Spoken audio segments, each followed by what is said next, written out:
Rise, grind, shine, peace and blessings. It's a new day, and you're now listening to Curtis Rice at Born Royal 86. These early mornings are doing what they supposed to do.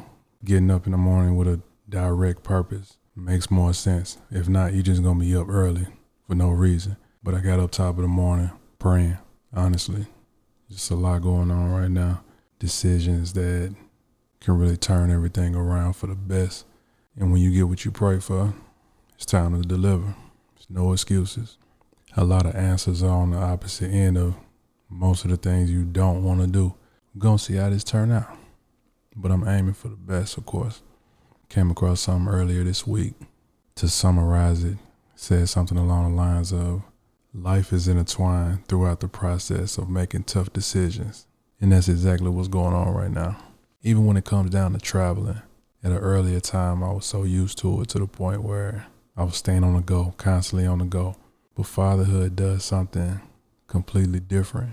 I developed this sense of always wanting to be present to the point where I feel like if I go out of town, I'm missing something. And it's a little different right now because at one point I get ready to go and my kids will be like, all right then, see you later, peace. I'm like, okay, cool. Clearly they're good, everything's straight, which is all that matters. But lately, it's been a bit different. They've been communicating a lot more lately, and especially my youngest. Every 2 minutes he gives me a hug, or he's talking to me, or just telling me how much he loves me. Lately it's been different. New experiences are necessary, but it all depends on what you want. I can honestly say I don't want the same things that I thought I wanted at one point. And a lot of times those are some of the questions you gotta answer for yourself in terms of things that you're going for in life, things that you're aiming for. Do you want it because you actually want it?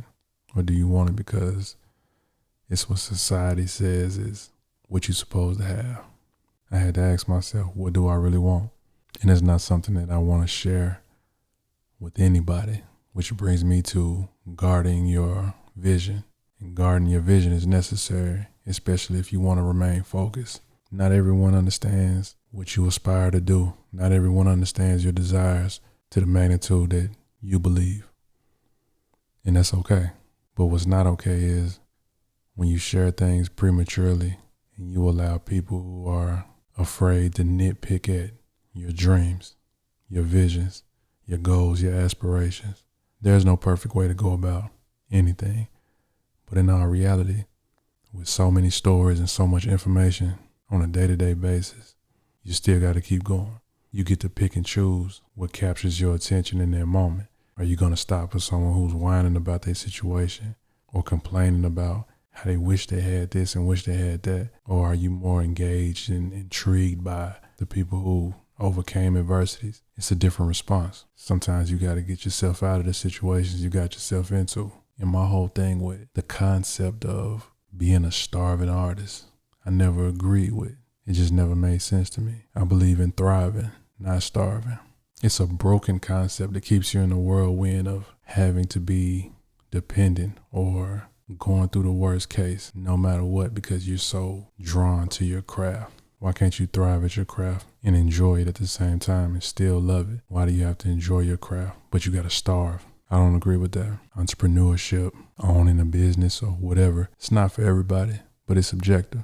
You won't know until you give it a go for yourself. And that's my biggest thing with having a dream, having a desire. It's always something to sell you. Stay focused. It's always going to be a new product to throw you off your path. It's always a new something. It's never going to stop. But a lot of these things get in the way. It can make a person feel like they're behind, or if they don't have this, they won't be able to achieve a certain level of success. It depends on how you define success for yourself. One thing I'm not going to do is force anything. When things start to become redundant to the point where the same things are happening over and over, it's time to get out, gain some new experiences. Therefore, I choose to embrace it, although it's different, although it's the unknown. This is what I prayed for, and now it's time to deliver. A lot of times when your conversation is premature, any and everything can be against you. That's where you show yourself you're stronger than all of that. It all sounds easy, pushing through it and keep going no matter what. But what you tell yourself is important. The moment you tell yourself you can't do something, you won't do it. I share these messages with my kids as often as possible. Living in a world where there's too many suggestions, kids' minds are impressionable. Taking the time out to understand that their day-to-days are important and they're going through their own share of things. Being able to communicate that is key. But when you get to a point where you don't know exactly how to communicate, your upbringing was a bit different, that's when it becomes a challenge. So all this is new. So by embracing the unexpected, turning these challenges into motivation in a way for me to not only show myself that this is mandatory. Am I nervous? Most definitely.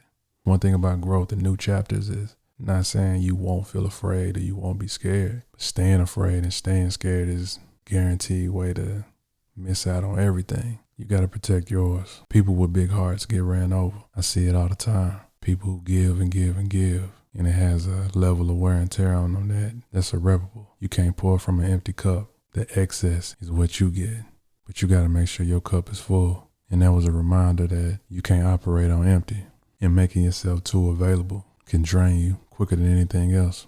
Always answering your phone because the internet says I'll always be available because you don't want to miss this. But a lot of times you can be chasing things that you don't have no business chasing. And a lot of times you can waste your time doing minimal things that people can do for themselves. To me, it doesn't make sense just to get to the point of realizing I ain't even take care of my own business. People with good hearts go through the most. They always listen. They always there. They'll give you their last. And there's pros and cons to that. Because one thing about people with good hearts is when they had enough, they had enough. I ain't really feel like recording, to be honest with you. Even being on the internet, that shit can get depressing sometimes. Like every time you go online, first thing you see is a rest in peace or something like that. And instantly it does something to me because I'm still going through certain things as well. It's one thing when you read about it or you hear about somebody else. For me, it hit home. I don't know how to deal with that. When people hit me up, I'm not as receptive.